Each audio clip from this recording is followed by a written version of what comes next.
Antarctica's highest, driest, coldest, windiest continent on Earth, so it's an incredibly unique place to work. Because it doesn't melt, every year of snow that falls stays in Antarctica. You have really young ice at the top, really old ice at the bottom, with the record going back almost 1 million years in the deepest ice. My research group is trying to understand how ice, and in particular the major ice sheets and glaciers, are changing and how they've changed in the past and how they may change in the future, and what that means for society. Most of our field areas where we do our research are in Switzerland, in the Himalayas, and in Antarctica. I was in Antarctica for the past 2 months. The weather is typically -20 to -40 degrees Celsius. If there's a lot of wind, it can be a lot colder. There's nothing. It's flat as a pancake and white for as far as you can see. It's always cold. You weather major storms. We actually had 2 big storms while we were there. There was just so much wind. Probably every 3 hours we had to dig all the tents out.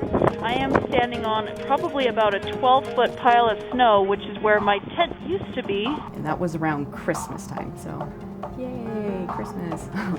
I'm not sure if you can hear me because our first storm of sorts has rolled in. Hopefully you can hear how windy it is. We're having a blast.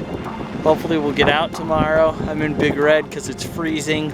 I guess the reason that I wanted to go to Antarctica and look specifically at ice cores is their relevance to both our modern society, but then also the fact that they can give us that really cool picture of what's been going on deep in the past. The last 2 field seasons, we've traversed a little over 800 kilometers, collecting ice cores to try to look at how patterns in snowfall have changed over space and time in Antarctica. We have a little portable ice core drill. It only drills about 1 meter at a time. They get this long tube of ice. We do some field measurements, and then we bag that into these insulated tubes, so they make it back here still frozen. Then we store them in our walk-in freezer. Changes in glaciers change the ecosystem around them as well. The Switzerland glaciers that we've been studying, these glaciers are rapidly retreating. My real goal is to hopefully help us understand the frozen Earth and how changes in that system affect societies.